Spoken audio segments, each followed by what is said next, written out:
Bộ đồ này của ngươi thế nào? Cũng được. Ăn cơm trước đã. Hân Hân, ăn đùi gà đi con. Con phải nói sao? Cảm ơn ba. Hân Hân ngoan lắm.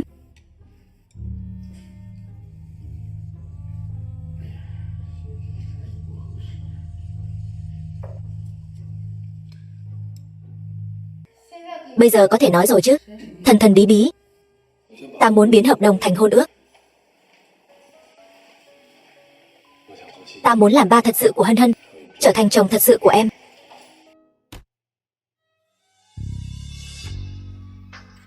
Chỉ với cái thứ rẻ mạt nhỏ nhoi này lại muốn có cả người lẫn của. Đúng là một vụ làm ăn béo bở. Thiến Thiến, ý cô là gì? Chẳng phải vậy sao? Ta thật lòng muốn sống tốt với cô. Chúng ta cùng nhau nuôi nấng Hân Hân chẳng phải tốt sao? Xem ra ngươi vẫn chưa hiểu rõ thân phận của mình. Chỉ là một người làm việc theo giờ. Vậy giữa chúng ta chẳng qua chỉ là quan hệ chủ thuê và người làm thuê thôi. Vẫn chưa hiểu sao? Không vấn đề. Tức là bất kể chúng ta đã nói gì làm gì thì cũng chỉ là chủ thuê và người làm thuê thôi đúng không? Diễn kịch thôi à? Đúng. Là ta tự mình đa tình. Hãy bỏ đi những suy nghĩ không đâu của ngươi. Vậy còn Hân Hân thì sao? Hân Hân còn nhỏ như vậy. Chẳng phải ta vẫn luôn muốn làm ba của Hân Hân sao? Tìm ngươi đến đây chẳng phải là để dỗ dành Hân Hân sao? Ngươi thực sự nghĩ rằng đợi Hân Hân lớn lên con bé sẽ nhận một người làm việc theo giờ làm ba chứ? Ta không tin. Thiến Thiến, rốt cuộc ngươi bị làm sao vậy? Ta vẫn luôn như vậy. Ta rất rõ mình đang nói gì. Vậy ý ngươi là khi Hân Hân lớn hơn một chút thì không cần ta nữa? Tùy ngươi nghĩ thế nào. Chỉ là ta không ngờ ngươi cứ xoáy sâu vào vấn đề như vậy. Chẳng qua chỉ là một trò để dỗ dành con nít thôi.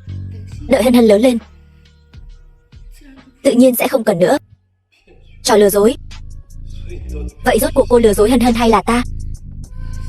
Tùy ngươi nghĩ thế nào. Chỉ cần làm việc theo hợp đồng là được.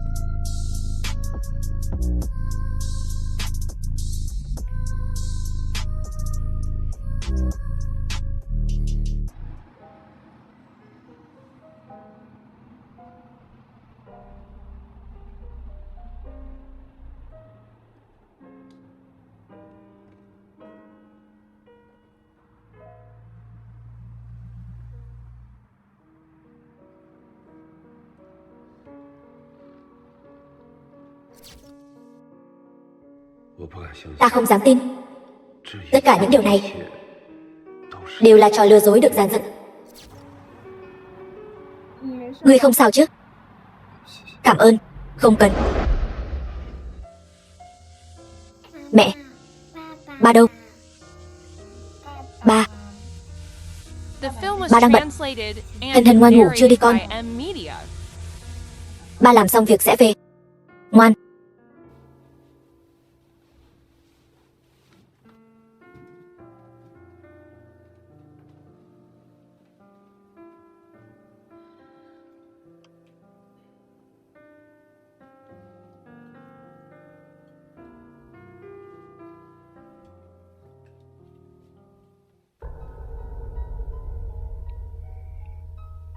Bọn họ sẽ phải trả giá.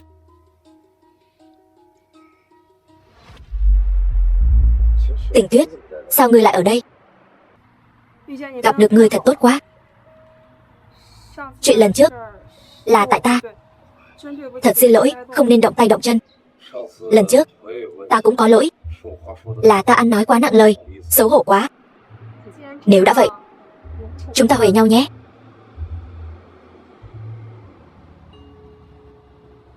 Lâm Dương, ta có việc muốn nhờ cậu giúp đỡ.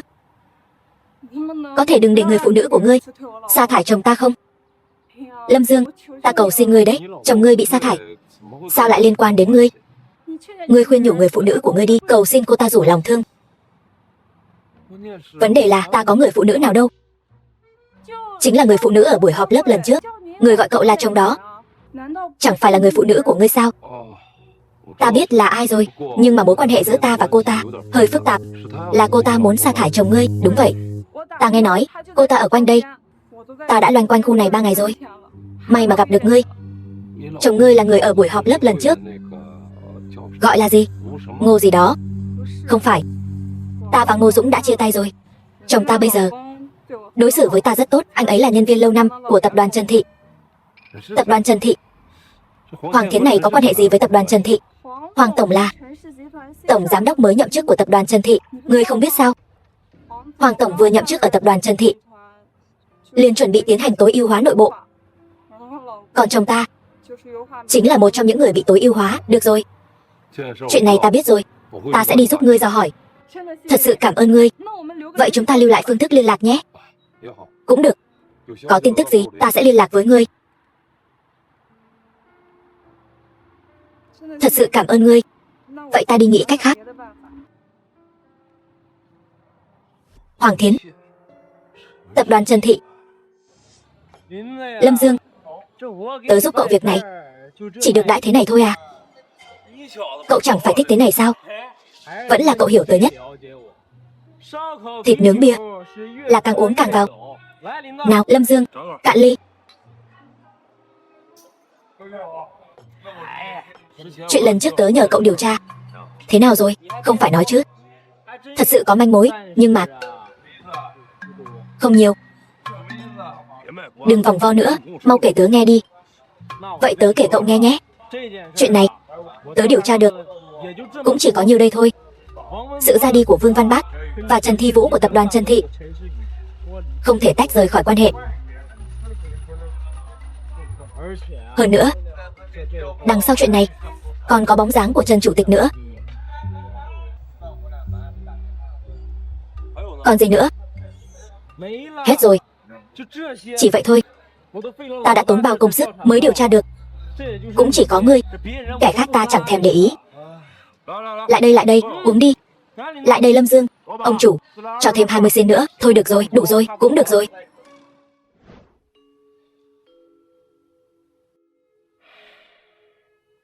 Nếu ta đã điều tra ra được thì Hoàng Thiến nhất định cũng điều tra ra được. Hoàng Thiến với tư cách là một giám đốc chuyên nghiệp muốn đối phó với Trần Thị. Nếu là ta, bước đầu tiên chính là gia nhập Trần Thị. Vậy mục tiêu của Hoàng Thiến là? Thiến Thiến, ngươi xem bây giờ ngươi ra cái dạng gì? Đừng ép ta gọi bảo vệ. Vương Văn Bác không muốn nhìn thấy bộ dạng này của ngươi đâu. Xem ra là đã điều tra rồi. Đến cả tên cũng biết. Chuyện của hắn chỉ có chút ít thông tin mơ hồ. Trong chuyện này liệu có ẩn tình gì khác không? Ta chỉ tin những gì ta điều tra được. Vương Văn Bác đã mất rồi. Chúng ta những người còn sống nên nhìn về phía trước chẳng phải sao? Ngươi lấy tư cách gì mà khuyên ta? Ta mới vừa vào Trần Thị tập đoàn. Việc ta cần làm mới chỉ bắt đầu. Ai cho ngươi cái quyền mà đến khuyên ta? Thiến Thiến, ngươi có nghĩ đến Hân Hân không? Hân Hân có thích một người mẹ như vậy không? Con gái của ta tự biết. Vậy là lúc ngươi từ chối ta, ngươi đã lên kế hoạch trả thù rồi đúng không? Sao ngươi vẫn ngây thơ như vậy? Cứ coi như tất cả là ta tự mình đa tình. Nhưng Trần Chủ tịch hiện giờ đang nằm viện rồi. Vẫn chưa đủ sao?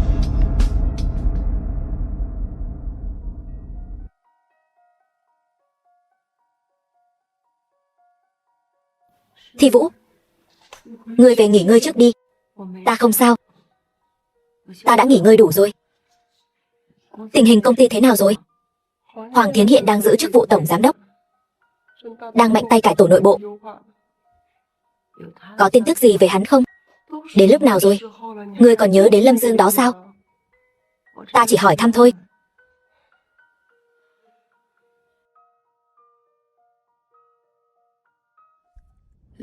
Lâm Dương à Lâm Dương, tại sao ngươi đều phải xen vào chuyện của ta? Nghĩ hợp đồng là lá bùa hộ mệnh của ngươi, có phải không? Ta chỉ không muốn ngươi bị thù hận che mờ mắt. Chưa nếm trải nỗi khổ của người khác thì đừng khuyên người khác hướng thiện. Ngươi có hiểu không? Năm đó Vương Văn Bác không một lời đã biến mất. Sau khi hắn đi, ta mới biết mình có thai. Ta vừa tìm mọi cách để có tin tức của hắn. Ngay cả khi mang thai ta cũng không dám nghỉ ngơi, với niềm tin sẽ tìm thấy hắn. Từ một người bình thường trở thành một giám đốc chuyên nghiệp như bây giờ. Sau đó ta mới biết hắn đã mất. Tin hắn mất, bị Trần Thị tập đoàn phong tỏa chặt chẽ. Vậy nên ta muốn hỏi ngươi, những uất ức mà hai mẹ con ta phải chịu đựng những năm qua, Trần Thị tập đoàn có nên trả giá hay không? Nhưng người đã mất rồi, ngươi cũng không cần chờ nữa. Chẳng lẽ việc ta cùng ngươi bắt đầu lại không tốt sao? Ngươi tưởng ngươi là ai?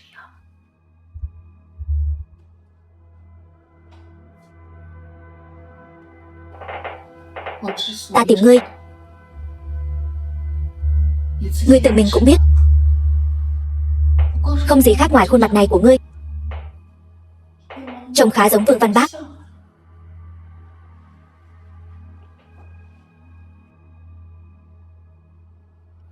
Chẳng qua chỉ là một thế thân, còn luôn luôn tự cho mình là đúng. Ta hứng thú với con người ngươi, không phải khuôn mặt này của ngươi. Cho nên ngươi đối với ta không có chút tình cảm nào. Một đồ giả tạo, còn muốn thứ tình yêu đích thực gì nữa? Mơ tưởng hão huyền. Bảo An,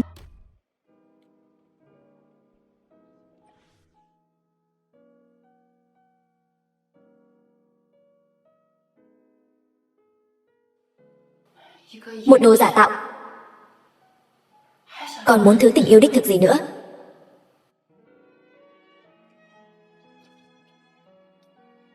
Đồ thần kinh.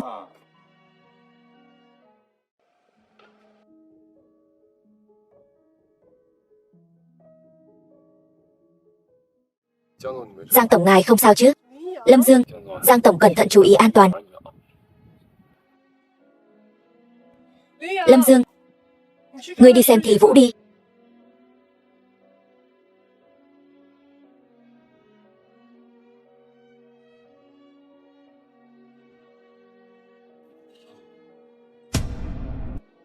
Dương. Lâm Dương, sao ngươi lại tới đây? Nghe nói bá phụ bệnh, ta đến thăm, thuận tiện đến thăm ngươi.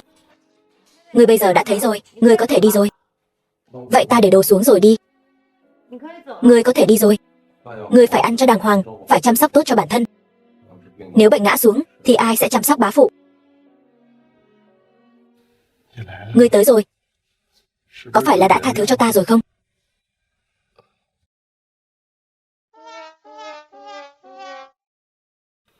Con, ta xin lỗi con. Càng xin lỗi mẹ con. Đều tại ta lúc trẻ không hiểu chuyện. Con trông thật giống nàng. Bá phụ, người nhận nhầm người rồi. Con có phải vẫn còn giận ta không? Chuyện của mẹ con, ta biết lúc đó đã muộn rồi. Còn về con, ba, con đến thăm ba. Khải Toàn, con lại đây. Đây là Khải Toàn. Con còn nhận ra không? Nhận ra. Ta sống không được bao lâu nữa. Ba, ba đừng nói bậy. Phải đó ba, ba đừng nói lung tung. Các con đều là những đứa trẻ tốt.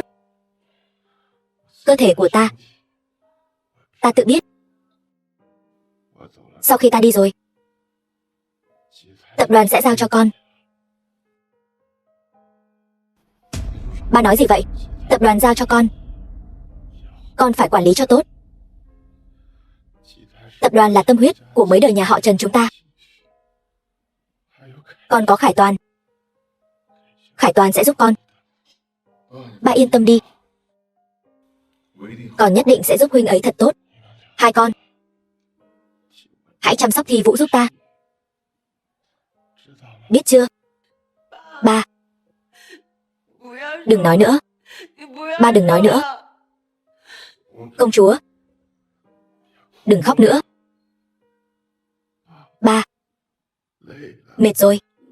Vậy ta bảo hai người họ rời đi. Ba nghỉ ngơi cho tốt. Nghỉ ngơi cho tốt.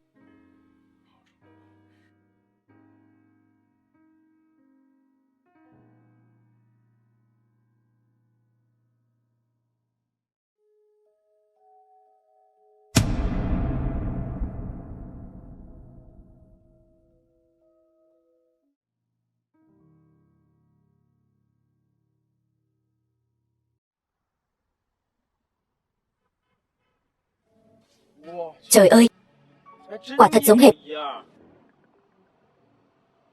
Lâm Dương, chuyện ngươi bảo ta điều tra đã có manh mối rồi. Ngươi đang ở đâu? Ta đến tìm ngươi. Lâm Dương, cuối cùng cũng tới rồi. Ta chính là vì chuyện này mới đến muộn. Ngươi xem, bức ảnh này quá giống ngươi. Ta nếu không tự mình đi điều tra nguồn gốc bức ảnh thì ta còn tưởng đó là ngươi. Gần đây cũng không biết vì sao, các manh mối đều đã được điều tra khá rồi. Lý lẽ cũng rõ ràng hơn. Ngươi xem trước đi, ta từ từ kể cho ngươi nghe. Ta đoán chừng lúc ở bệnh viện, Trần lão gia tử đã nhận nhầm ngươi là Vương Văn Bác. Cho nên Vương Văn Bác và Trần Thi Vũ là anh em cùng cha khác mẹ. Thế giới của người giàu, quan hệ huyết thống là không thể sai được.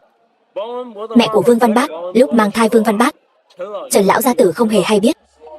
Sau đó Trần lão gia tử cưới mẹ của Trần Thi Vũ, sinh ra Trần Thi Vũ. Tiểu Vũ, đây là Văn Bác. Sau này con phải gọi anh ấy là anh trai.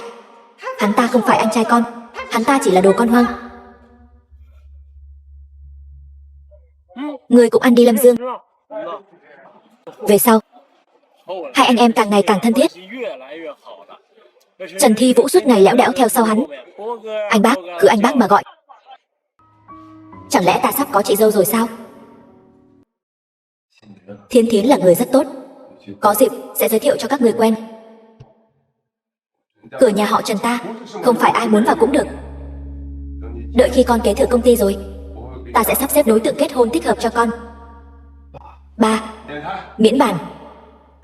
Sự ra đi của Vương Văn Bác quả thật là do Trần Thi Vũ gây ra. Vương Văn Bác bị Trần Thi Vũ hại mất. Không hẳn là hại mất. Tình hình chi tiết chỉ có người trong cuộc mới biết. Ta nghe nói là Trần Thi Vũ vì muốn anh trai mình có được chị dâu như ý mà không tiếc lời tuyên bố, nói muốn kế thừa công ty. Sau đó nữa, Vương Văn Bác liền gặp tai nạn qua đời. Cái đồ súc sinh này chưa qua sông đã đập cầu à? Bệnh nhân nằm giường này đâu rồi? Bệnh nhân giường này đã qua đời rồi. Đây là phòng bệnh của Trần Lập Quân tiên sinh phải không? Phải. Tránh ra, ta còn có việc. Qua đời rồi. Thi Vũ.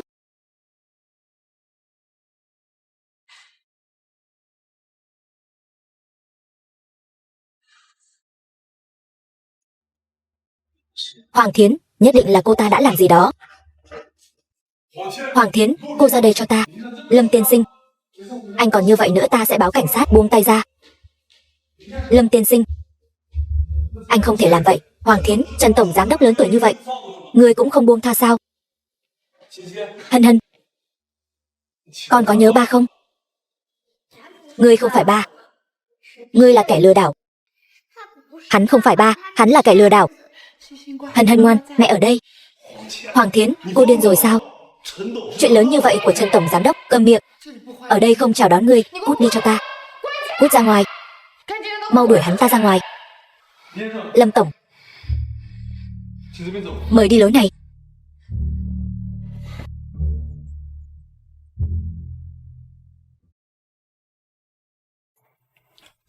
Cô ta bảo ta cút thì ta cút, ta mất mặt lắm.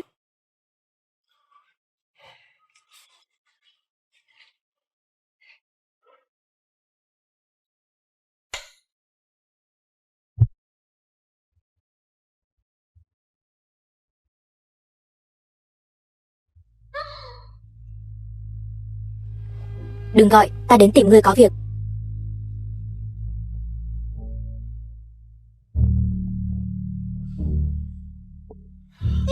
Ngươi làm gì thế? Sao ngươi lại trèo tường? Ngươi lại không cho ta vào. Ta không còn cách nào khác, ta chỉ có thể trèo tường. Ngươi trèo tường lại là lỗi của ta à? Lỗi của ta. Trước tiên hãy thả ta ra.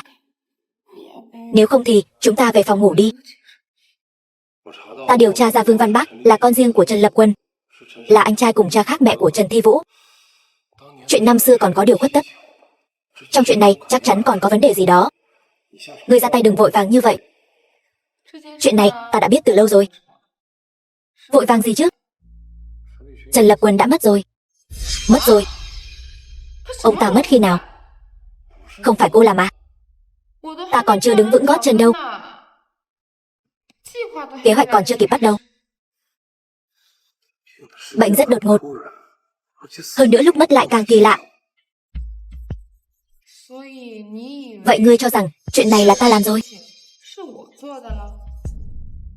Nhưng mà giữa những chuyện này, ngoài ngươi ra còn có thể là ai? Vậy thì phải xem ai là người được lợi nhiều nhất trong chuyện này. Nếu nói theo tình hình hiện tại thì hình như người được lợi nhiều nhất là ta. Liên quan gì đến ngươi? Nói ra cũng trùng hợp. Hôm đó ta đến đó, ông cụ lại nhận nhầm ta thành Vương Văn Bác, cứ nhất quyết muốn giao lại công ty cho ta. Vận may của ngươi cũng ghê gớm thật. Bất ngờ. Vậy ngoài ngươi ra, ngoài ta ra thì là ngươi chứ ai? Đừng có giỡn nữa. Ông ta có ở đó hay không thì đối với ta cũng như nhau. Nói lại thì, ban đầu ngươi định đối phó với Trần Thị như thế nào? Năm đó, ta và Văn Bác không môn đăng hộ đối. Ta chỉ muốn kéo Trần Thị xuống thôi. Hết rồi. Hết rồi đấy. Chứ sao nữa? Tôi muốn mạng của họ à? Dù sao thì họ cũng là người nhà của Văn Bác. Vậy trong kế hoạch này, ngươi định sắp xếp ta như thế nào? Phải nói ngươi thế nào đây? Ban đầu ta là không muốn ngươi dính vào chuyện này. Đặc biệt là ngươi và La Khải Toàn còn có mâu thuẫn.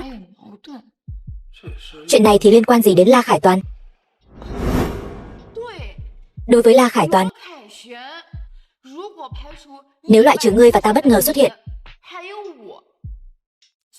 người được lợi nhất chính là La Khải Toàn. Hơn nữa rất nhiều chuyện của Văn Bác đều là do La Khải Toàn nói cho ta biết. Vậy thì chắc chắn là hắn ta rồi. Rốt cuộc ngươi và hắn ta hợp tác như thế nào? Là hắn ta tìm ta. Ban đầu ta không muốn để ý đến hắn ta, nhưng hắn ta nói với ta là có tin tức của Văn Bác. Vì vậy ta mới muốn thử xem sao. Anh có tin tức của Vương Văn Bác? Đừng vội Hoàng Tổng à. Rượu này ngon đấy. Nào uống một ly trước đã. Anh nói hay không? Không nói thì ta đi đấy, ok. Vậy ta không khách sáo nữa. Vương Văn Bác là con riêng của Trần Lập Quân. Mãi đến khi mẹ hắn mất mới được đón về. Trần Thi Vũ làm sao có thể chấp nhận một đứa con riêng lao lên đầu mình chứ? Hơn nữa, Trần Lập Quân có một công ty để lại cho hắn, nên hắn đã trở về với ba. Sau đó thì sao? Vương Văn Bác có người yêu muốn kết hôn. Trần Lập Quân lại cho rằng người phụ nữ đó không xứng. Trần Thi Vũ thử cơ cướp luôn quyền thừa kế công ty. Vương Văn Bác chính là trong tình cảnh áp lực ép như vậy mà qua đời. Cay nghiệt hơn là sau khi hắn mất, Trần Lập Quân còn giấu nhẹm tin tức. Bọn họ thậm chí xóa sạch sự tồn tại của người này. Đủ rồi, đừng nói nữa. Ta nghĩ chúng ta có thể hợp tác. Ngươi báo thù, ta có được Trần Thi Vũ. Mỗi người đều nhận được những gì mình cần. Ngươi thấy thế nào? Báo thù sao? Lấy mạng bọn họ cũng không thể đổi lại Văn Bác được nữa, nhưng có thể hủy hoại những thứ bọn họ muốn. Ví dụ như Trần Thị. Sau đó ta lại đi điều tra. Những thứ điều tra được đại khái đều trùng khớp với những gì anh ta nói. Vì vậy ta đã hợp tác với anh ta. Nếu La Khải Toàn này thật sự si tình với Trần Thi Vũ, thì sao lại ra tay với Trần Lập Quân và Trần Thị chứ? Điều này rõ ràng tự mâu thuẫn. Chúng ta có thể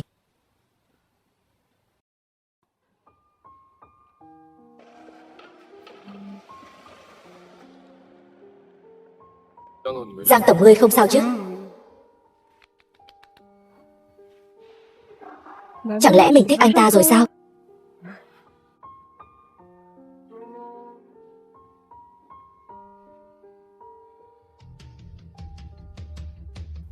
Alo, muộn thế này rồi còn có chuyện gì vậy? Giang tổng, có việc muốn nhờ người giúp.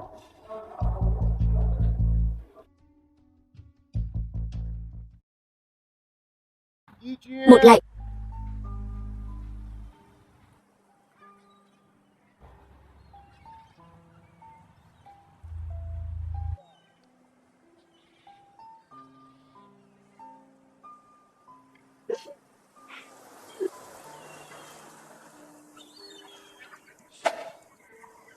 Trần chủ tịch ra đi đột ngột quá.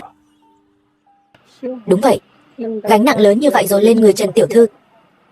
Sao lại là Trần tiểu thư? Phải là La tổng chứ? Sao lại là La tổng? Trần tiểu thư là vị hôn thê của La tổng mà. Trước đó suýt chút nữa thì kết hôn rồi. Giữa chừng xảy ra chút sự cố, nhưng nghe nói sắp tổ chức hôn lễ rồi. Công ty không thể một ngày không có người đứng đầu. Phải đó, không biết Trần chủ tịch có để lại gì không? Ba mất đột ngột, không để lại gì cả. Vậy người thừa kế? Ta nghe theo Thi Vũ, vì ba ta không để lại gì cả. Ai nói Trần tổng không để lại gì chứ? Ta có đoạn ghi âm do chính miệng Trần tổng để lại đây.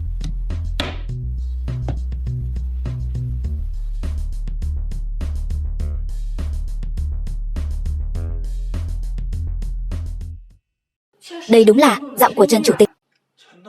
Trần chủ tịch muốn giao công ty lại cho thằng nhóc này, còn muốn là tổng hỗ trợ hắn. Vậy chúng ta phải làm theo di nguyện của Trần chủ tịch sao? Lâm Dương, người muốn cướp công ty à? Ta không phải cướp. Đây đều là do Trần chủ tịch đích thân giao cho ta. Thi Vũ, đừng để ý đến hắn, ngươi cứ tiếp tục đi.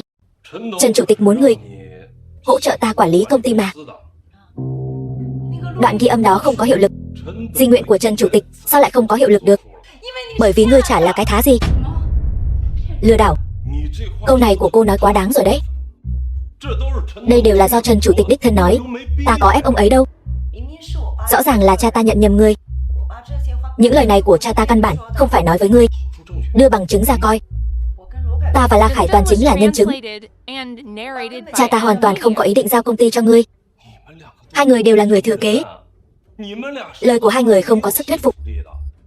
Ít nhất ta còn có đoạn ghi âm. Còn các người chẳng có gì cả mà dám vu khống ta. Đúng là đồ tiểu nhân âm hiểm. Người biết rõ mà. Người biết rõ mà. Lâm Dương, người lấy bằng chứng giả ra thì có tác dụng gì? Giả, đúng vậy. Tìm một người có giọng nói tương tự để ghi âm lại không phải là chuyện khó. Chắc chắn là giả. Ta đoán ngươi sẽ nói như vậy. Ghi âm có thể là giả. Vậy còn video thì sao? Phi Phi,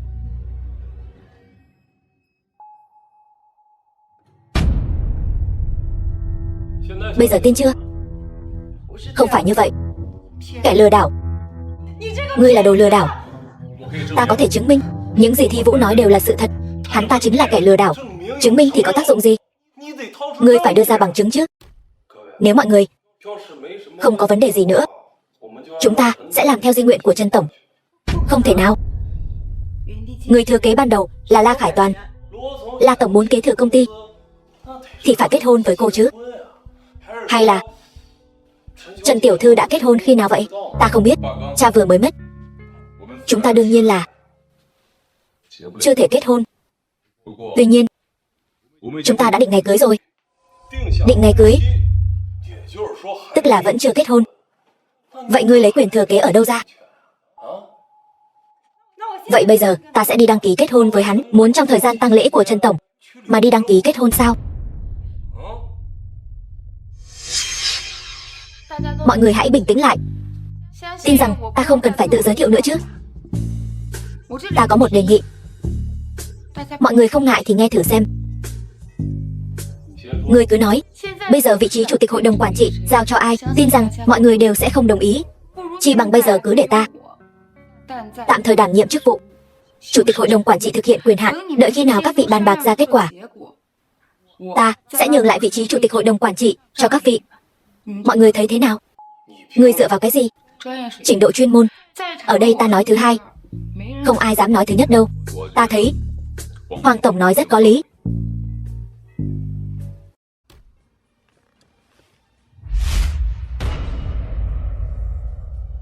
Tất cả những chuyện này đều là do ngươi tính toán phải không?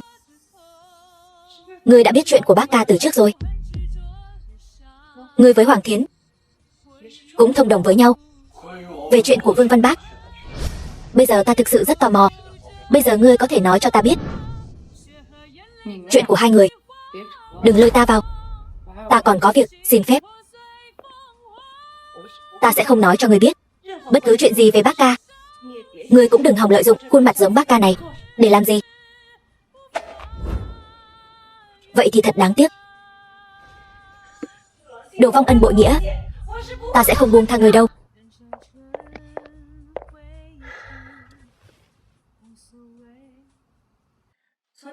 Từ hôm nay ta sẽ nhậm chức tại tập đoàn. Vậy Trần tiểu thư muốn làm mảng nào? Ta không đến để hỏi ngươi. Ta đến để thông báo cho ngươi.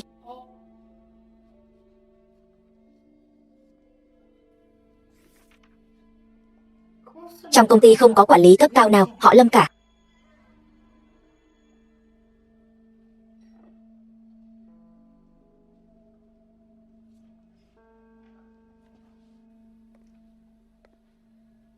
Trần tổng. Lâm Dương. Sao ngươi lại ở đây? Trần tổng, hôm nay ta cũng bắt đầu làm việc. Mong được chỉ giáo.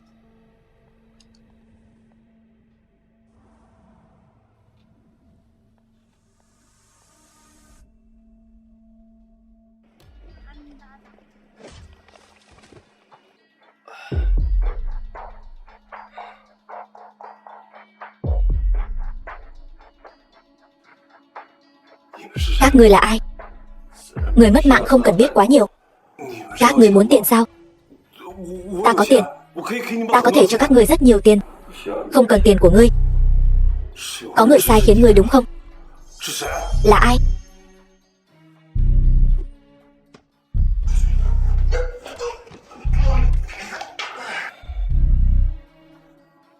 Giả vờ sợ hãi thật khó. Phong thủy luân chuyển. Bây giờ có thể nói cho ta biết là ai muốn bỏ tiền ra mua mạng ta rồi chứ? Ngươi thử động xem. Nói hay không? Nói. Là một người họ La. Cụ thể tên gì ta cũng không biết. La Khải Toàn. Quả nhiên là ngươi.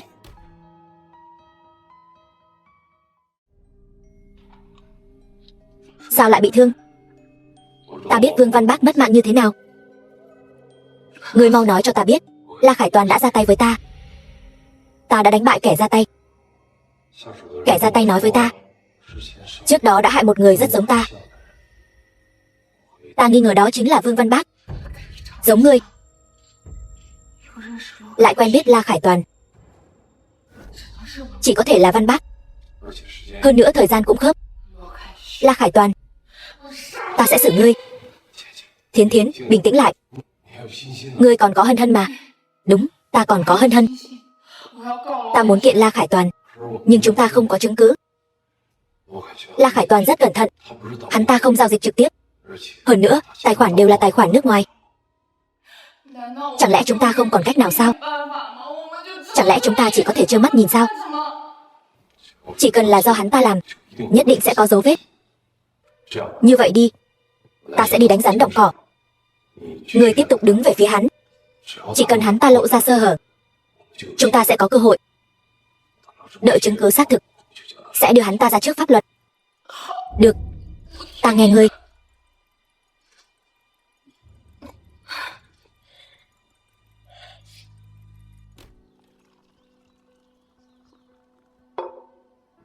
Ta thật không ngờ lại mời được Lâm tổng uống trà.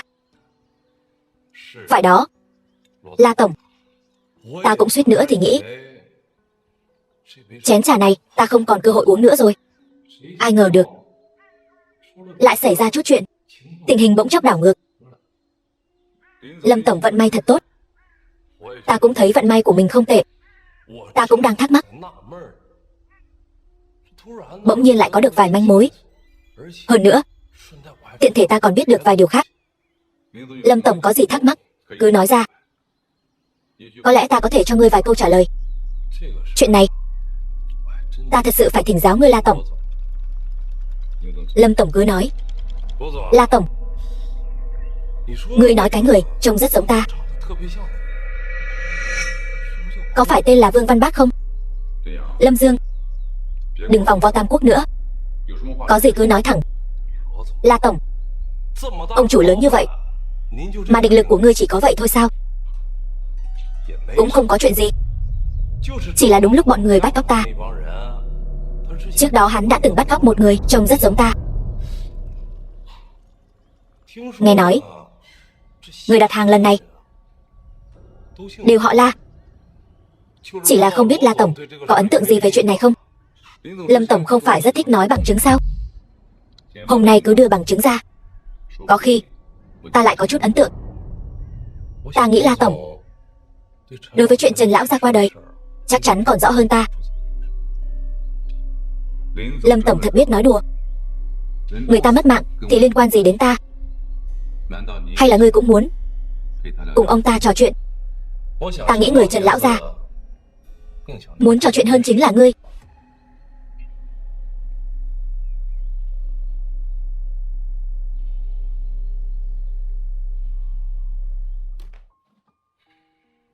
Kế hoạch này của ngươi vẫn khá nguy hiểm.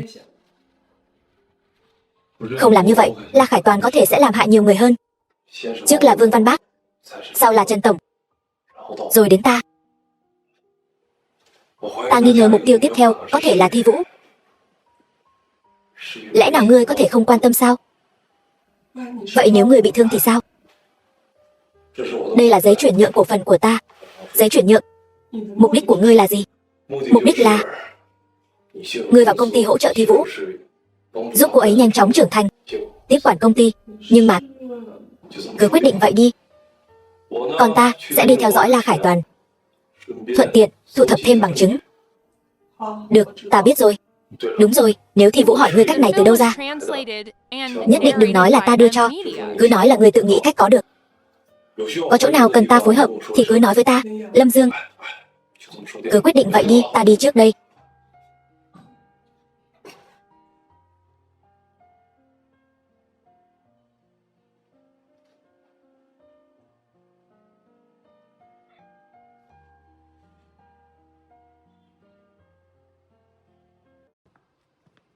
Thi Vũ, đây là danh sách thiết bị cần mua sắm gần đây. Ở công ty hãy gọi ta là Trần Tổng. Vâng, Trần Tổng. Tập tin này là gì? Đây là danh sách mua sắm cho Lâm Tổng. Cho ta xem. E là không được. Khải Toàn ca, chúng ta mới là người một nhà đúng không? Thật hết cách với ngươi. Cảm ơn Khải Toàn ca. Ta cũng chỉ là tiện đường ghé qua giúp ngươi mang tài liệu đến. Thấy ngươi thích nghi tốt đấy. Ta đi làm việc khác đây. Những việc cụ thể sau này sẽ có bộ phận mua sắm liên hệ với ngươi. Ta đi đây. Được, ngươi đi đi. Không tiễn.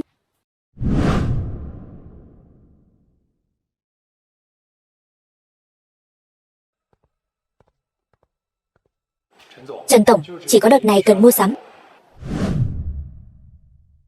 Ta xem qua rồi. Cái này có 2 nhà đang báo giá. Hơn nữa giá cả có chút chênh lệch. Giá cao là bên chúng ta vẫn thường mua, còn giá thấp, nghe nói bên Lâm Tổng hình như đang tiếp xúc. Thực ra giá thấp phù hợp với ngân sách của chúng ta hơn. Vậy thì mua bên giá thấp. Nhưng mà Lâm Tổng bên đó, anh ấy chưa quyết định được. Nhưng ta thì có thể. Người muốn mua thiết bị giá rẻ, sẽ hợp với ngân sách hơn. Ta đã xem mẫu, không vấn đề gì. Hình như hơi không ổn. Dù sao cũng không phải hợp tác lâu dài. Lâm Dương tiếp xúc đến đâu rồi? Sáng mai hẹn gặp nhà sản xuất. Ta đến xưởng chốt hợp đồng ngay.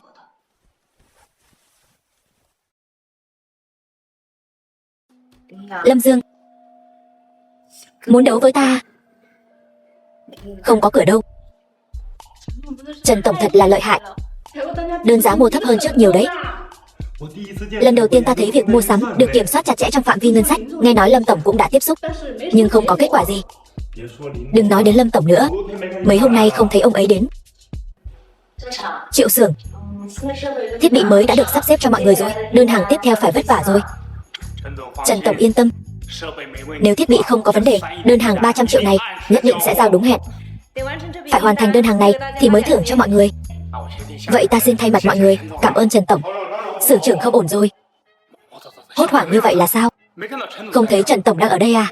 Không sao, cái gì không ổn, từ từ nói. Thông số thiết bị mới điều chỉnh đều có vấn đề không dùng được. Ngươi thử đổi sang cái khác xem. Ta và A Mao đã thử 5-6 cái, vấn đề đều giống nhau. Trần Tổng, ngài nghỉ ngơi một lát, ta đi xem sao. Được, ngươi đi đi.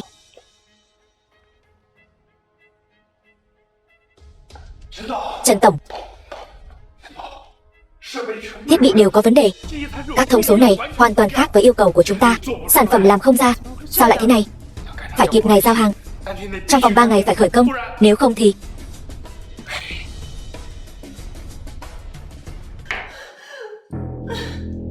Sao vậy? Sao lại khóc như vậy? Sao ngươi lại ở đây? Ngươi đến xem trò cười của ta. Ngươi nói cho ta biết chuyện gì đã xảy ra. Có lẽ chúng ta vẫn còn cơ hội cứu vãn. Ta vì muốn cạnh tranh với Lâm Dương, không điều tra kỹ, liền mua một lô thiết bị. Bây giờ thiết bị đều có vấn đề. Tìm nhà sản xuất mua hàng thì sao? Hợp đồng có lỗ hổng. Nhà sản xuất không chịu trách nhiệm. Hơn nữa hiện tại có một lô hàng lớn đang chờ thiết bị khởi công. Nếu trong 3 ngày không thể khởi công, chúng ta sẽ không thể giao hàng đúng hạn. Đừng lo, chúng ta còn thời gian, cùng nhau nghĩ cách. Phi Phi, ta vô dụng quá. Chuyện này chắc chắn là do La Khải Toàn làm. Ta cũng không ở công ty, vẫn có thể chia rẽ ta và Thi Vũ. Ta đã hỏi rõ sự việc rồi. Tính Thi Vũ ngươi cũng biết. Đây là cái bẫy La Khải Toàn giăng ra cho cô ấy. Vẫn là Thi Vũ tự chui đầu vào. 3 ngày thì không kịp, máy móc quá nhiều. Xin người giúp đỡ. Người có yêu cầu gì cứ nói với ta. Xin người đấy. Người giúp ta với, nếu không ta thật sự không còn cách nào khác. Cảm ơn nhé, đi bên này.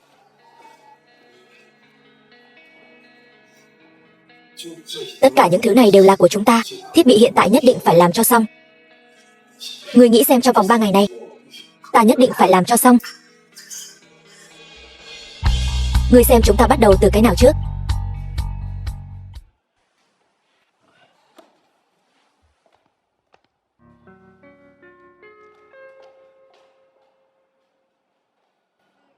Lâm Dương, thế nào rồi? Tất cả thiết bị đều đã được hiệu chỉnh xong. Lâm Dương, Lâm Dương, thiết bị có thể đưa vào sản xuất rồi chứ? Đã đang gấp rút rồi. Theo ý của xưởng trưởng thì không có vấn đề gì. Vậy thì tốt. Thì Vũ tưởng là ta đã giúp. Có nên nói cho cô ấy biết không? Đã như vậy rồi, nói cho cô ấy làm gì? Thật không hiểu nổi hai người. Trần Tổng, Phi Phi đâu? Giang Tổng vừa mới đến bệnh viện. Cô ấy bị ốm. Cô ấy nói là đi thăm bệnh nhân. Ta muốn xem thử rốt cuộc là ai.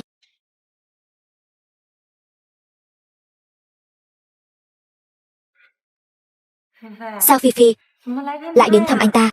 Lúc anh ta gặp chuyện ta tình cờ gặp được, là ta đưa anh ta đến bệnh viện. Người như anh ta thì ngươi phải cẩn thận đấy. Không đâu Thi Vũ. Không sốt mà. Nói nhảm gì vậy? Lại còn banh vực tên vong ân bội nghĩa. Ở đây toàn mùi âm mưu. Thật là không ngửi được. Ta thấy thời gian cũng không còn sớm nữa. Chúng ta đi thôi. Đi. Ngươi vì Trần Thi Vũ này mà liều cả mạng. Làm gì có, chỉ là hơi mệt thôi. Cũng là vì Trần Thi Vũ mà mệt. Thi Vũ, trước đây ta hiểu lầm cô ấy đã hại Vương Văn Bác, nói với cô ấy rất nhiều lời tổn thương. Sau đó lại lợi dụng Trần lão gia, dùng đoạn ghi âm của Trần lão gia cướp mất thân phận người thừa kế của cô ấy. Ta nghĩ bây giờ cô ấy chắc hẳn rất hận ta. Cũng không thể trách ngươi hoàn toàn được. Ngươi đừng an ủi ta nữa. Những chuyện này đều là do một tay ta gây ra, không làm gì đó để bù đắp. Ta thấy áy náy lắm. Vậy những việc ngươi đang làm bây giờ đều chỉ là vì muốn bù đắp cho cô ấy, chứ còn gì nữa. Vậy còn ta, những việc ngươi làm cho ta thì là vì cái gì? Muốn làm thì cứ làm thôi. Dạo này ta cũng suy nghĩ rất nhiều. Ta không thể cứ mãi chìm đắm trong sự biến mất của Văn Bác. Vì vậy, ta có một ý tưởng. Gì vậy?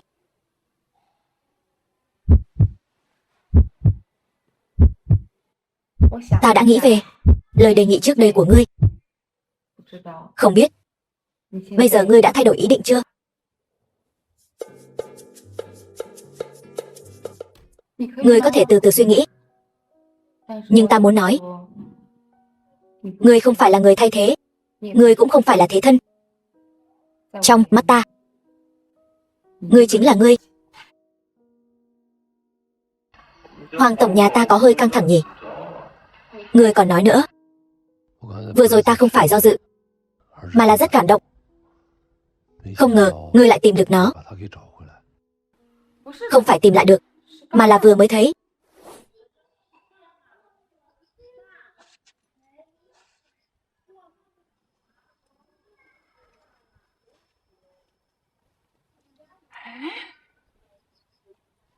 Sao lại không tìm thấy chứ? Rốt cuộc nó đi đâu rồi? Có người thật tốt. Biết là tốt rồi.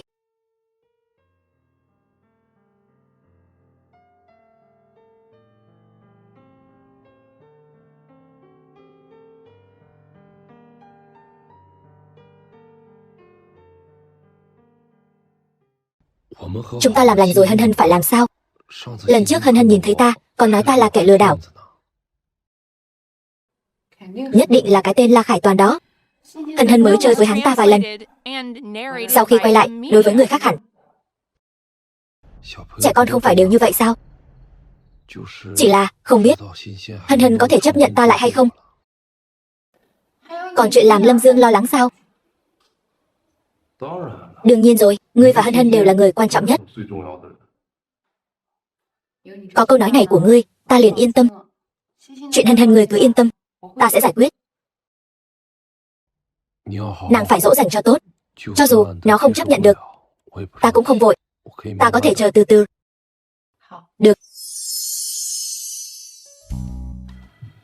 Lô hàng này ta đã giao đúng hẹn. Thưởng của nhà máy nhớ sắp xếp kịp thời. Chúc mừng. Chúc mừng Trần Tổng hoàn thành đơn hàng. Trần Tổng quả nhiên là con hơn cha. Phải, Trần Tổng thật là trẻ tuổi tài cao. Nghe nói trên đường đi đã xảy ra sự cố, cũng là nhờ Trần Tổng xoay chuyển tình thế. Đúng vậy, may nhờ có Trần Tổng. Không hổ danh là con gái của Trần Tổng, phong thái rất giống Trần Tổng, không có việc gì thì giải tán.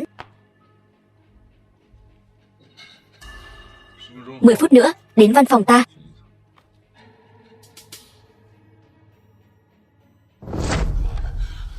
Đừng giả ngu với ta, Lưu Tổng, đừng nổi giận như vậy. Tên vô lại Lâm Dương kia đang làm loạn, còn phá hỏng chuyện tốt của ta. La Tổng ngài muốn, đương nhiên là tiến hắn ta một đoạn đường. Ta không tin mạng hắn ta cứng như vậy.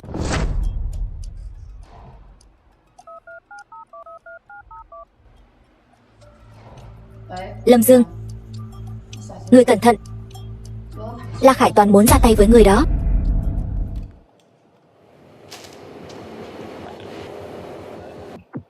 Xem cần gì nào. Ông chủ, ông có đồ chơi nào con gái thích không? Con gái bao nhiêu tuổi rồi? 5 tuổi rưỡi. Vậy ngươi xem cái này đi. Cái này là bán chạy nhất tiệm chúng ta, rất nhiều bé gái thích. Con gái ngươi thấy chắc chắn sẽ rất thích. Được, lấy cái này đi. Ngươi gói lại cho ta nhé. Được.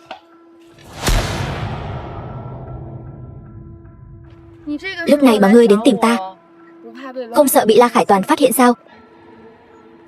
Mới ra viện muốn ở bên ngươi lâu hơn một chút, vẫn nên cẩn thận thì hơn. Biết rồi.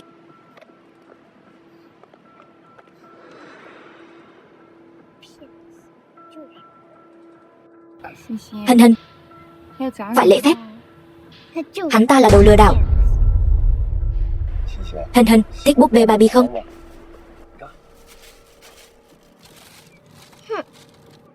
La Tổng phát hiện mục tiêu, còn phát hiện một số chuyện khác. Lâm Dương giỏi lắm, Hoàng Thiến giỏi lắm.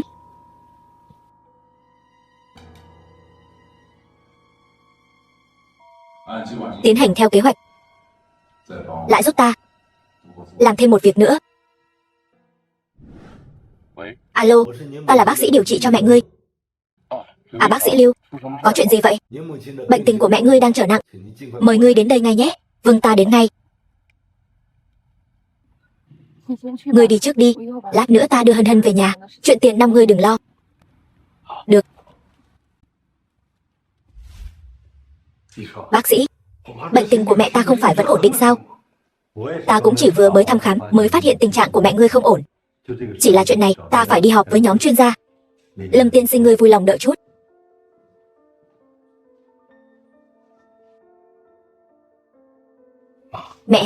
Mẹ đừng làm con sợ.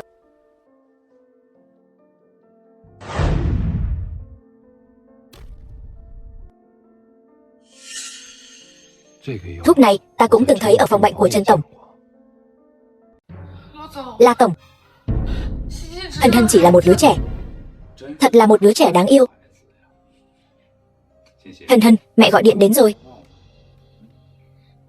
Alo mẹ ơi, con đang ở chỗ La Thúc Thúc. Hân Hân, con không sao chứ? Con không bị thương chứ? Sao ta có thể nỡ để bảo bối của ta bị thương chứ? Ta cầu xin ngươi hãy tha cho Hân Hân. Ngươi muốn ta làm gì ta cũng bằng lòng. Cái này là do ngươi tự chuốc lấy. La Tổng, La Tổng, La Tổng. Hân Hân, đúng là chất nữ ngoan của ta. Hân Hân, là Thúc Thúc sao Thúc ở đây? Mẹ con đang tăng ca, Thúc Thúc dẫn con đi chơi nhé. Dạ, đi nào Thúc Thúc bế con. Chất nữ ngoan, Thúc Thúc dẫn con đi chỗ vui chơi.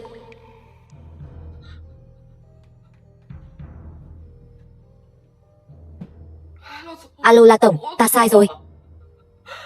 Ta cầu xin ngươi hãy tha cho Hân Hân. Ngươi còn nhúng tay vào chuyện của Lâm Dương, kết quả sẽ là điều ngươi không muốn thấy nhất. Hoàng Tổng phẩm vị không tồi, chỉ là ánh mắt chọn đàn ông kém một chút. La Tổng nói đúng. Ngươi xem, bây giờ ngoan biết bao nhiêu.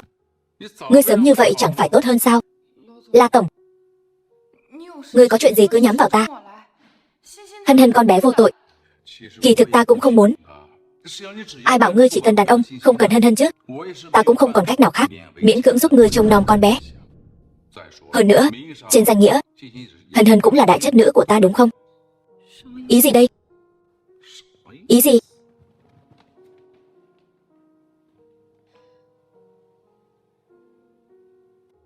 Tất cả những điều này đều là của ta. Thực ra ta cũng là bị ép buộc. Khải Toàn, đây là Văn Bác. Đợi ta về hưu, ngươi phải giúp đỡ nó nhiều hơn. Vâng. Khải Toàn ca ca, chào ngươi.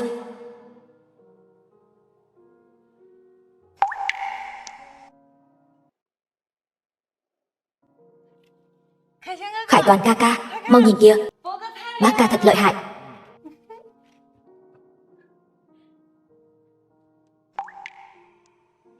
Trần Lập Quần lão già đó đã hứa gả Thi Vũ cho ta, giao công ty cho ta, đột nhiên lại xuất hiện một đứa con riêng, còn giao công ty cho nó. Còn cả Trần Thi Vũ con tiện nhân đó suốt ngày vây quanh Vương Văn Bác. Vậy chính là ngươi đã hại Văn Bác. Ngươi xem, hắn vừa mất mạng, lão già cũng tỉnh ngộ. bên cạnh Thi Vũ cũng chỉ còn lại ta. Vừa đi một Vương Văn Bác lại đến một Lâm Dương. Nhưng mà hắn chỉ là đồ giả. Hắn xứng sao?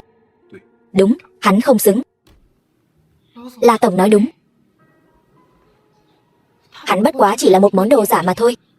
La tổng không cần bận tâm. Bây giờ dĩ nhiên là không cần bận tâm nữa rồi. Ta cũng không muốn làm tổn thương Hân Hân. Chỉ cần ngươi ngoan ngoãn hợp tác. La tổng, ngươi có yêu cầu gì? Ngươi cứ nói.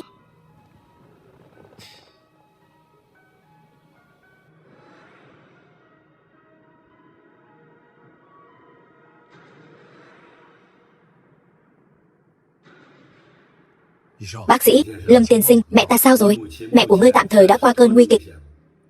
Chúng ta sẽ tiếp tục theo dõi. Cảm ơn bác sĩ.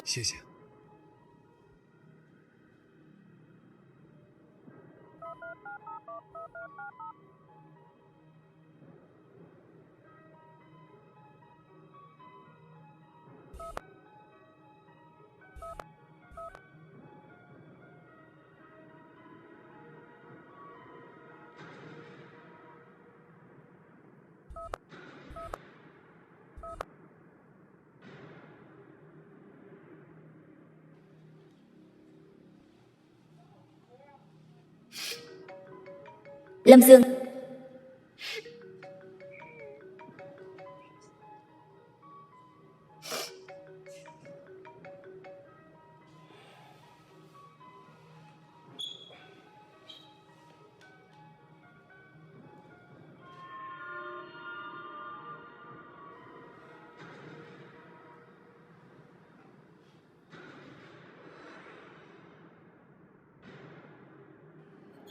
Cho ta đặt phòng này.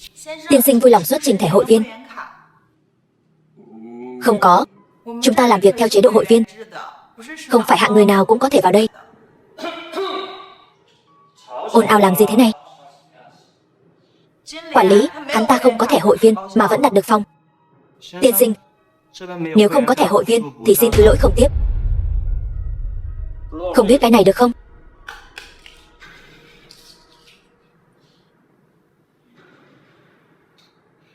Tiên sinh, ngài thấy phòng VIP này được không? Quản lý, tên nhà quê này sao có thể là VIP được? Ngươi đừng để bị hắn lừa. Ngươi xem thẻ thật hay giả. Câm miệng. Tiên sinh, ta sẽ mang lên cho ngài một đĩa trái cây. Còn nữa, ta không muốn nhìn thấy cô ta nữa. Cô cút ra ngoài cho ta.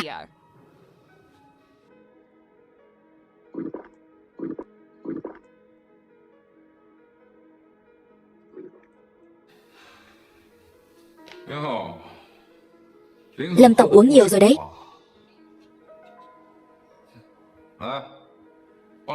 Đến giúp Lâm tổng giải rượu.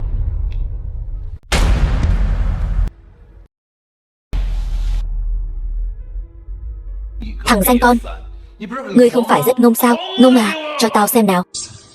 La tổng, sao phải vì loại người này? Ngươi banh ai đấy? Nhóc con, tao đến để báo cho ngươi biết, tao và Thi Vũ sắp cưới nhau rồi. Nhớ đến dự tiệc đấy. Đi thôi.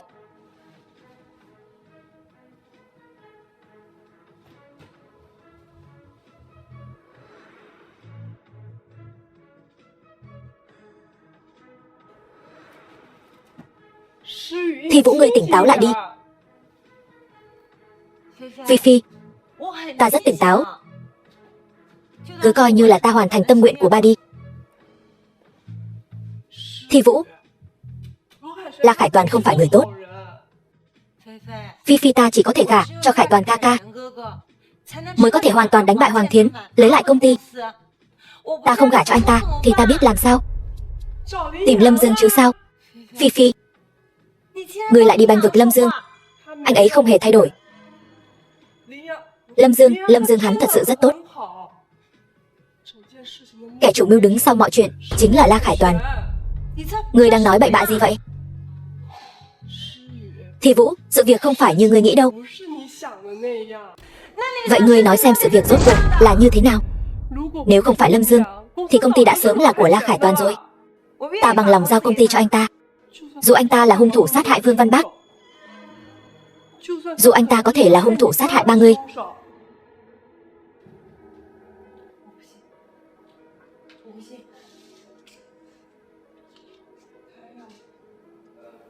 Lô thiết bị của ngươi chính là một cái bẫy của La Khải Toàn. Là Lâm Dương thức trắng 3 ngày 3 đêm, làm cho bản thân đổ bệnh mới giúp ngươi giải quyết. Ta không tin. Ta không tin. Là La Khải Toàn.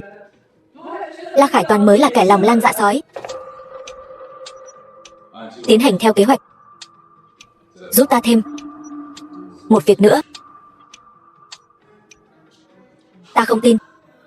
Ta không tin. Ta không tin. Ta không tin. Không phải. Tiểu thư xin mời về. La tiên sinh phái ta đến bảo vệ ngươi. Ngươi tránh ra cho ta. La Khải Toàn. La Khải Toàn. La Khải Toàn. La Khải Toàn.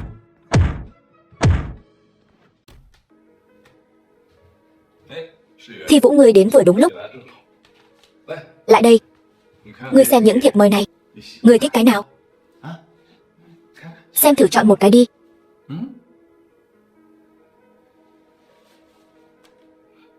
Sao vậy? Có chuyện gì về nhà rồi nói. Khải Toàn ca ca, ngươi có chuyện gì giấu ta phải không? Chuyện của ta ngươi đều biết mà. Ta có chuyện gì giấu ngươi chứ? Vậy ngươi nói cho ta biết, bác ca mất mạng như thế nào? Người bị bắt cóc rõ ràng là ta. Tại sao người mất mạng lại là huynh ấy? Bác ca vì cứu ngươi mà mất mạng. Đó là ngoài ý muốn, ai cũng biết. Mục đích ban đầu của ngươi chẳng phải là bác ca sao? Thi Vũ, lời này của ngươi là ý gì? Là đám bắt cóc vì tiền, ngoài ý muốn hại người. Vậy còn cha ta thì sao? Sức khỏe cha ta vẫn luôn tốt.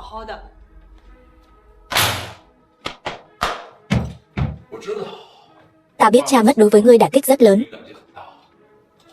Ta đều biết rồi. Bác ca là do ngươi hại. Ta chỉ là một con mồi nhử.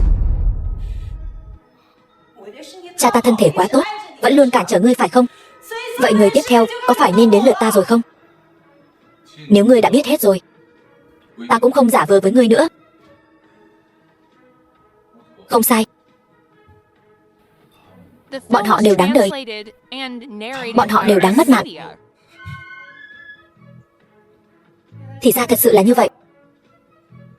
Tiểu Thi Vũ của ta giờ đã lớn thông minh rồi đấy. Nhưng ngươi có bằng chứng không? Nếu không có bằng chứng, vẫn không liên quan đến ta.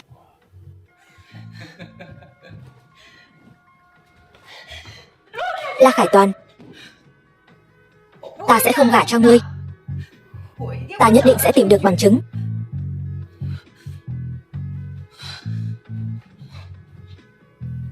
Tiếc là không có cơ hội rồi.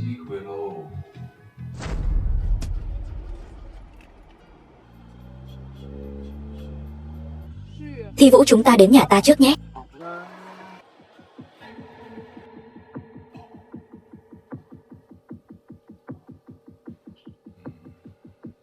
Cái này được đấy.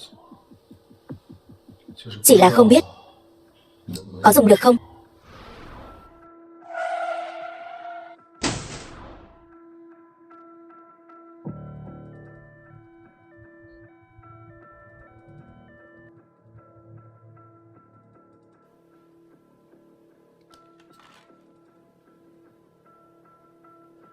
Cái gì? Vị hôn thê của ta bị thương trong vụ tai nạn xe hơi. Tiền không thành vấn đề, ta sẽ đến ngay.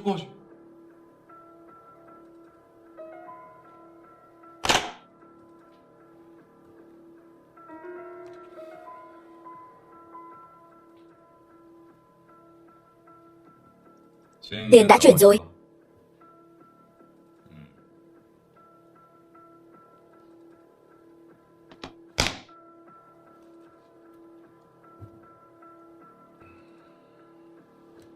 Xem ra vẫn dùng được.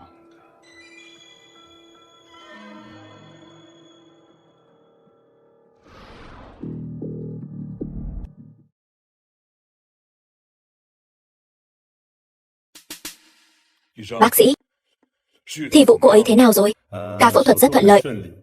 Trước tiên đưa vào phòng ICU đã. Cảm ơn bác sĩ, cảm ơn. Tuy ca phẫu thuật thuận lợi, nhưng bệnh nhân có thể tỉnh lại hay không? Vẫn phải tiếp tục theo dõi. Tức là cô ấy có khả năng không tỉnh lại được.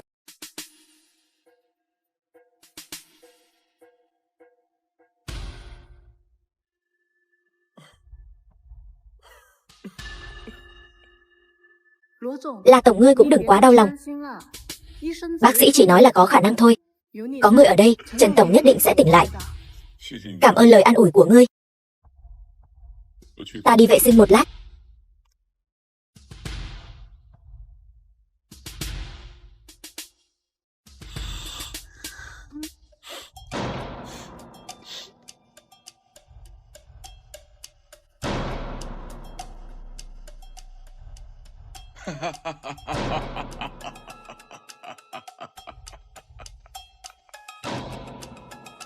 Ngươi xem,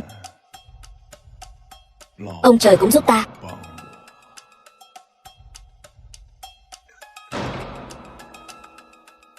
Tuy ta không biết Thi Vũ có thể tỉnh lại hay không, nhưng ta sẽ luôn cố gắng hết sức để bảo vệ cô ấy. Còn sống, ta sẽ luôn đợi cô ấy tỉnh lại. La tổng, ngài cũng thật lãng mạn quá đấy. Thật mong Trần tổng tỉnh lại để mà xem.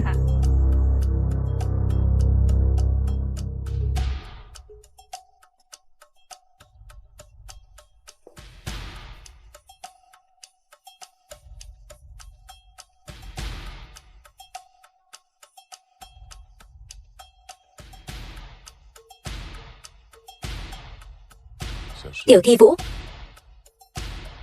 ngươi trốn không thoát đâu. Đặc biệt triệu tập mọi người tới đây chủ yếu là hai việc. Đầu tiên, Thi Vũ hiện đang hôn mê bất tỉnh. Với tư cách là chồng của cô ấy, ta sẽ tạm thời tiếp quản cổ phần và chức vụ của Thi Vũ. Ta nghĩ chuyện này mọi người không có ý kiến gì chứ? Không. Việc này là lẽ đương nhiên. Còn về việc thứ hai, chính là về cổ phần của Giang Mộng Phi, Giang tổng. Quy thuộc. Ta nghĩ La tổng đã nhầm lẫn rồi. Quyền cổ phần của Giang tổng là của ta. Ngươi không phải đã chuyển cho Giang tổng rồi sao? Rất tiếc, Giang tổng lúc đó vẫn chưa ký tên. Ta thì tình cờ có chút việc, chỉ là nhờ Giang tổng giúp ta hành xử quyền lợi, cho nên chỉ có giấy ủy quyền, nhưng không có giấy chuyển nhượng. La tổng, thật sự xin lỗi. Lâm tổng nói đùa rồi.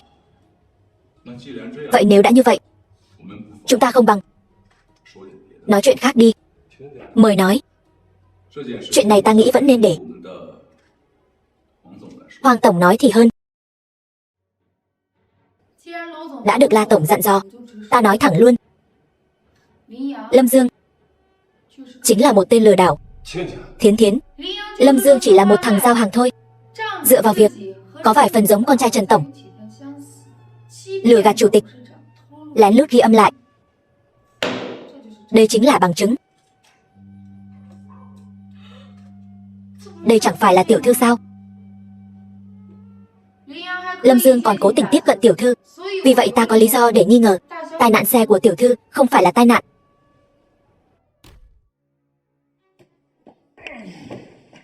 Nói, tai nạn xe của Thi Vũ có phải liên quan đến ngươi không?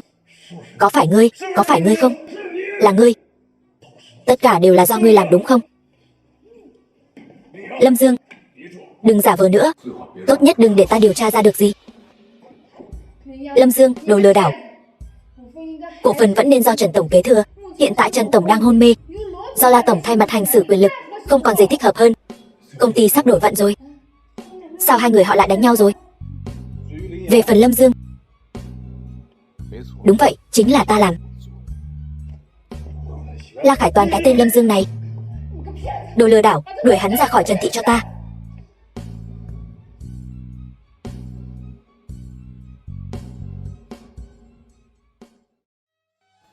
Thi Vũ, là ta không bảo vệ tốt cho ngươi.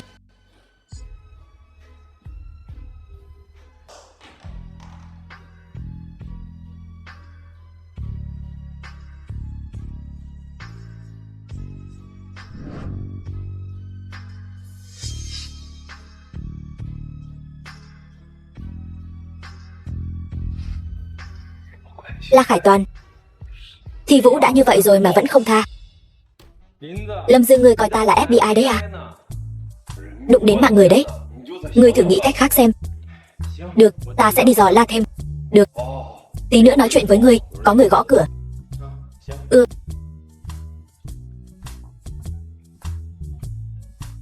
Sao ngươi lại tới đây? Mua cho ngươi 2 chai rượu, cảm ơn ngươi. Mời.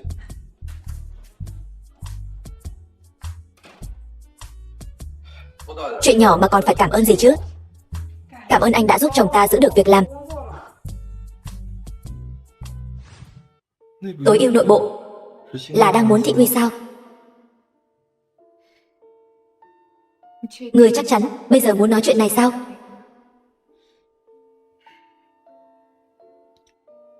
Ta có một người muốn nhờ ngươi bảo vệ.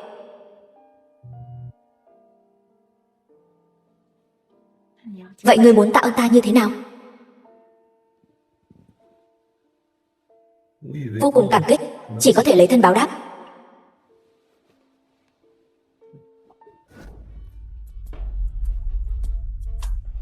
Ta đã hứa với ngươi sẽ giúp ngươi hỏi thăm, chuyện nhỏ thôi mà. Không cần cảm ơn đặc biệt đâu. Thật sự rất cảm ơn ngươi. Uống chút nước đi. Ngươi đây là? Bảo Bảo đã được 2 tháng rồi.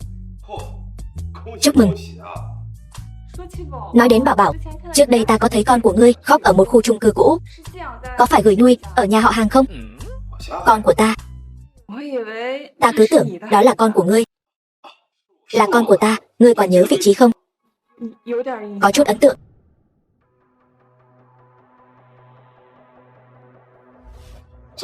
Đi.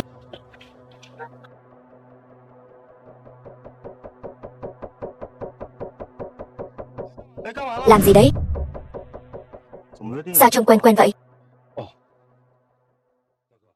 Đại ca, huynh có gặp bé gái này chưa? Ta nhớ ra rồi. Ngươi chính là người giao đồ ăn đúng không? Ta nói cho ngươi biết, khu này không cho người ngoài vào.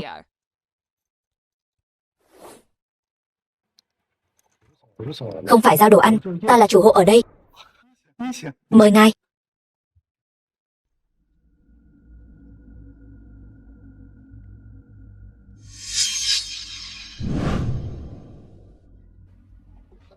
Nhóc con này, không đánh được không mắng được, còn phải hầu hạ.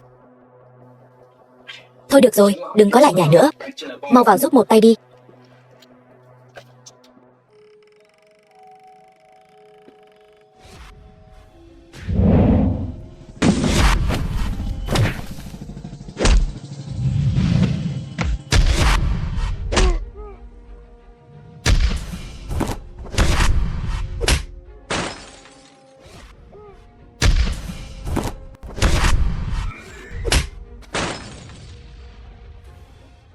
Hân Hân. Hân Hân. Ba. Sợ không? Không sao đâu. Ba đưa con về nhà.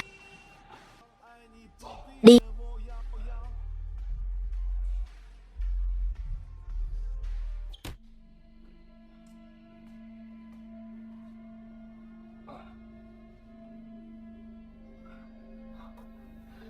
Hân Hân, yên tâm, ở đây an toàn rồi.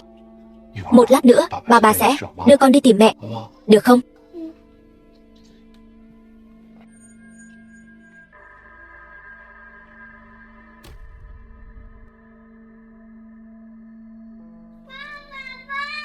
Ba.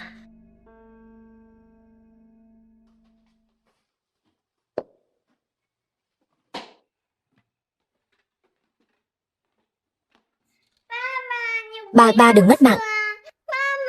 Ba, Hân Hân không cho ba mất mạng. Ba đừng giận nữa.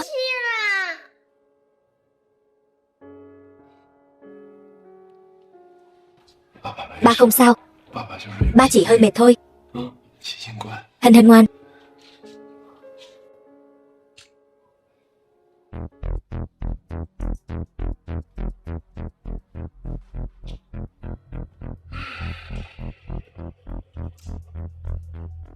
Đại lý. Thật khó nghe.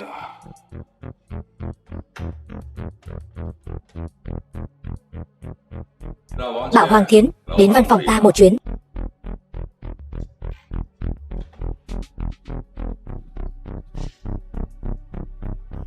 La tổng, ngài có gì phân phó? Đều quen biết cả rồi, đừng câu nệ như vậy. Ngồi đi. Đừng có được voi đòi tiên. La tổng, người cứ cho ta gặp Hân Hân đi. Ta chỉ cần chắc chắn con bé bình an vô sự. Bấy lâu nay ta lại không phát hiện ra Hoàng tổng lại xinh đẹp thế này. Hay là thế này, ngươi đồng ý làm tình nhân của ta thì Hân Hân dĩ nhiên sẽ là con gái của ta. La tổng ngài. La tổng, dù sao thì đây cũng là ở văn phòng. Không ngờ Thiến Thiến nhà ta lại còn có yêu cầu về môi trường nữa chứ. Xét cho cùng ta cũng là con gái. Vẫn gọi là La tổng sao? Khải Toàn, chuyện này không ổn lắm. Ta nói ổn là ổn. Lại đây, xoa bóp cho ta.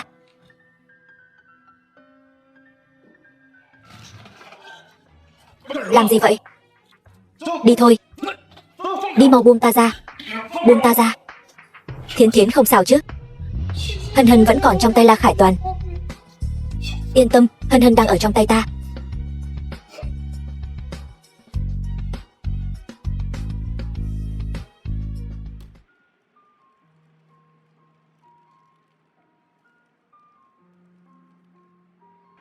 Ba,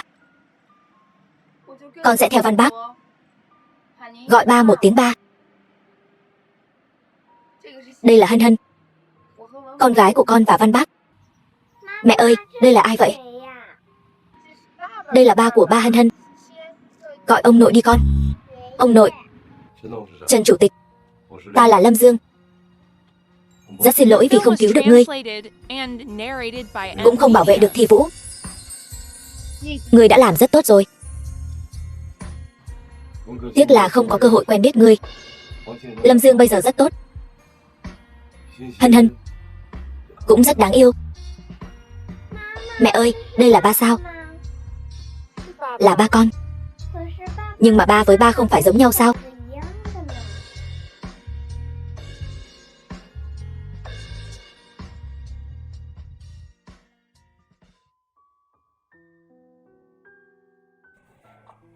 Thật không ngờ mọi người là người một nhà. Ba ơi, cô này là ai vậy? Bảo bối, đây là cô. Với lại, không được gọi là ba, phải gọi là chú. Cứ để con bé tự nhiên. Như vậy, có vẻ không công bằng với Thi Vũ lắm. Phải. Không biết cô ấy khi nào mới tỉnh lại. Bây giờ lại nhìn cháu gái lớn của mình. Còn có chị dâu. Rồi lại nhìn ta. Đi thôi, công ty còn đang đợi ngươi. Nếu cô ấy có thể tỉnh lại thì công ty là cái thá gì?